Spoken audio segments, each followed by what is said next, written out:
Hello everyone, Monica Reinagel here, the Nutrition Diva, here with your quick and dirty tips for eating well and feeling fabulous. Welcome.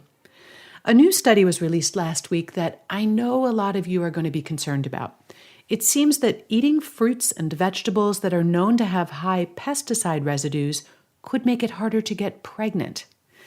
There's bound to be a lot of hand-wringing over this in certain corners of the internet, so I want to put these findings in perspective for those of you who are trying to conceive, as well as anyone who's just generally concerned about pesticides and their effects on health. The study was overseen by Dr. Jorge Chavarro. He's an expert in reproductive medicine at the Harvard School of Public Health. Some years ago, Dr. Chavarro and his colleagues published a book called The Fertility Diet, which promoted a dietary regimen that was supposed to increase your chances of getting pregnant. And I talked about the fertility diet in a previous episode. This latest study looked at several hundred women who were undergoing treatment at a fertility center right there in Boston. These women filled out a questionnaire about their dietary habits prior to seeking treatment. The researchers then analyzed these questionnaires to see what kinds of fruits and vegetables these women were eating and how much. They wanted to see whether or not there was a link between their estimated pesticide exposure and fertility, and sure enough, they found one. The women who had the highest estimated pesticide exposure from fruits and vegetables were less likely to get pregnant than those with the lowest estimated exposure. And it's not too hard to imagine why this might be. Many, but not all pesticides are what we call endocrine disruptors.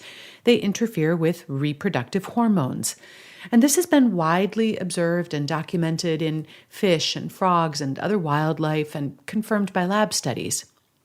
This new study, although it still can't prove a causal link, certainly raises new alarms that we may have underestimated the potential harm of typical pesticide exposure to certain vulnerable populations, such as those trying to conceive or pregnant women and their unborn babies.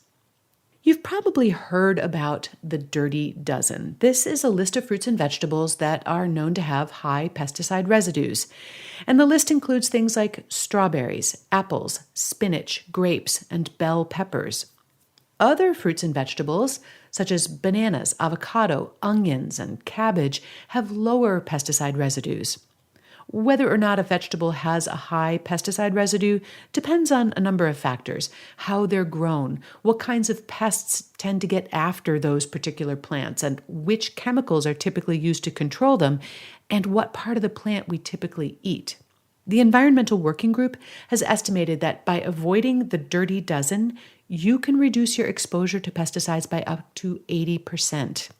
You could buy organic for those particular fruits and vegetables. But if organic is not in your budget or at your grocery store, there are plenty of other fruits and vegetables that you could choose instead. Others have questioned the value of this advice. Dr. Carl Winter, a food toxicologist at UC Davis, has pointed out that even if you do eat the Dirty Dozen, the amount of pesticides that you'd be exposed to is far below the threshold considered to be safe. Dr. Winter worries that unfounded fears about pesticide exposure could cause people to eat fewer fruits and vegetables, and that's the last thing we want to happen. As I've said before, the benefits of eating plenty of fruits and vegetables far outweigh the potential risk of the pesticides you might be exposed to. This latest study certainly calls this into question. But I want to add a little bit of perspective, as well as some suggestions on how you might respond to this information. And now, let's put this latest study on pesticides and pregnancy into perspective. First, keep in mind that all of the women in this study were seeking advanced fertility treatments. These were women who were having difficulty getting pregnant for reasons other than their dietary habits. It's likely that there may have already been some endocrine issues going on, and perhaps this made them extra sensitive to levels of exposure that would not affect the general population. Secondly, the pesticide exposure was indirectly inferred. They didn't analyze the women's urine or blood to look for traces of these compounds.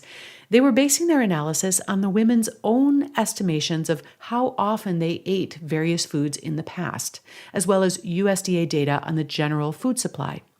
As Dr. Winter pointed out in an email to me, this particular data doesn't specify which pesticides were likely to be present or even in what amounts.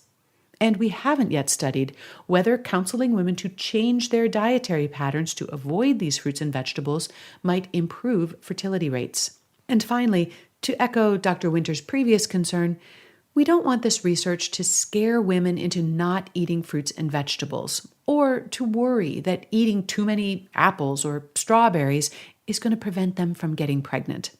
As Dr. Shavaro wrote in The Fertility Diet, a diet rich in fruits and vegetables is supportive of general health and fertility. And the data that show that are based on people eating mostly conventional produce. So here's what you can do. If you're worried about the potential effects of pesticides on your fertility or on your health, you have a couple of options that don't require you to avoid healthy foods or to run up an unnecessarily high food bill. Here's how I would approach it if organic options are not readily available or in your budget. Number one, eat lots of fruits and vegetables no matter what. Number two, load up on the fruits and vegetables that are known to be low in pesticide residues. These include things like peas and beans, cauliflower, onions, avocados, bananas, grapefruit, and cabbage. And I have links to some resources in the show notes for the complete lists. Number three, for apples, grapes, peppers, spinach, strawberries, and other fruits and vegetables that are likely to be higher in pesticide residues, limit your consumption to 1 serving a day. Number four, wash your fruits and vegetables thoroughly to remove any surface residue. My favorite method is to spray them with plain white vinegar, rub them really vigorously, and then rinse them with plenty of clean water. And number five, remember to limit the use of pesticides in and around your home and garden. Food is not the only place that we're exposed to these chemicals. As I said, I have some links in the show notes today with some resources on the Dirty Dozen and the so-called Clean 15, and you can get those at nutritiondiva.quickanddirtytips.com.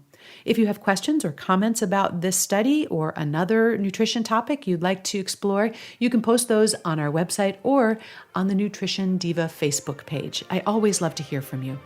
Thanks for listening this week. Have a great week, and remember to eat something good for me.